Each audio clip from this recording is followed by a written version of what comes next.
नमस्कार, आप सुन रहे हैं A1 रेडियो, बदलते वक्त की आवाज। वो शख्स जिसने इंदिरा गांधी के कारण पॉलिटिक्स छोड़ी फिर राष्ट्रपति बना। पश्चिमी देशों पर भारत का निशाना, कहा कोरोना वैक्सीन की तरह नहीं होना चाहिए अनाज वितरण। हार्दिक पटेल का बीजेपी में शामिल होने से फिलहाल इनकार, कहा अभी फैसला नहीं किया। कछार जिले में सरकारी और निजी स्कूल 2 दिन के लिए बंद, गैर जरूरी दुकानों को भी बंद रखने का आदेश। जेल से आया फोन, तुम्हारे पिता की चिता अभी ठंडी नहीं हुई और तुम्हारी चिता जल जाएगी, मांगी 25 लाख रंगदारी। अब खबरें विस्तार से। आज यानी कि 19 मई को भारत के छठे राष्ट्रपति नीलम संजीव रेड्डी का जन्मदिन है। जब वो 1969 में राष्ट्रपति के चुनाव में हार गए तो खेती किसानी करने आंध्र प्रदेश में अपने गांव इलूर लौट गए थे। वो सियासत से संन्यास लेने की घोषणा कर चुके थे, अपने जीवन से खुश थे। अचानक 8 साल बाद उनकी किस्मत ने पलटा खाया और वो निर्विरोध राष्ट्रपति बन गए। जब 1962 में आंध्र प्रदेश नया राज्य बना तो तत्कालीन प्रधानमंत्री जवाहरलाल नेहरू ने उन्हें वहां का पहला मुख्यमंत्री बनाया। इसके बाद वो केंद्र में कैबिनेट मिनिस्टर बनकर आ गए। पहले लाल बहादुर शास्त्री के मंत्रिमंडल में शामिल हुए, फिर इंदिरा गांधी के प्रधानमंत्री बनने के दौरान भी कैबिनेट मंत्री रहे। तब कांग्रेस पर सिंडिकेट का प्रभाव था। भारत ने अनाज की कीमतों में अनुचित वृद्धि के बीच उसकी जमाखोरी और वितरण में भेदभाव पर चिंता व्यक्त करते हुए बुधवार को पश्चिमी देशों से आह्वान किया कि अनाज का बंटवारा कोविड-19 रोधी टीकों की तरह नहीं होना चाहिए। उसने कहा कि गेहूं के निर्यात पर प्रतिबंध लगाने के उसके फैसले से ये सुनिश्चित होगा कि वह जरूरतमंद लोगों की जरूरतों को पूरा कर सकता है।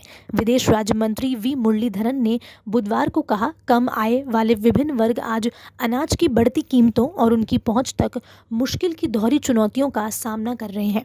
यहाँ तक कि पर्याप्त भंडार वाले भारत जैसे देशों ने खाद्यान्न में अनुचित वृद्धि देखी है। ये साफ है कि जमाखोरी की जा रही है, हम इसे ऐसे ही चलने नहीं दे सकते। गुजरात के युवा नेता हार्दिक पटेल ने कहा कि उन्होंने बीजेपी में शामिल होने का फैसला अभी तक नहीं किया है। पटेल ने बुधवार को गुजरात कांग्रेस के कार्यकारी अध्यक्ष पद से इस्तीफा दे दिया था। इसके बाद से उनके बीजेपी में जाने की अटकलें लगाई जा रही हैं। उन्होंने कांग्रेस पर बड़ा आरोप लगाते हुए कहा कि ये पार्टी गुजरात में सिर्फ जातिवाद की राजनीति करती है। साथ ही उन्होंने ये भी कहा कि उन्हें पार्टी की तरफ से कोई जिम्मेदारी नहीं दी गई। असम में पिछले कई दिनों से भारी बारिश के चलते बाढ़ की स्थिति उत्पन्न हो गई है। सरकारी आंकड़ों के मुताबिक 27 जिलों के लाखों लोग प्रभावित हुए हैं। इसी कड़ी में सबसे ज्यादा प्रभावित कछार में प्रशासन ने बाढ़ की स्थिति को देखते हुए बड़ा फैसला लिया है। कछार जिला प्रशासन ने जिले के सभी शैक्षणिक संस्थानों यानी कि सरकारी और निजी और गैर जरूरी निजी प्रतिष्ठानों को 48 घंटे के लिए बंद कर दिया है। सरकारी आंकड़ों के मुताबिक 27 जिले के 6 लाख से ज्यादा लोग बाढ़ से प्रभावित हैं। 48,000 से ज्यादा लोगों को 248 राहत शिविरों में शिफ्ट किया गया। पूर्वी चंपारण जिले में अपराधी बेखौफ हो गए हैं और लगातार किसी न किसी बड़ी वारदात को अंजाम दे रहे हैं।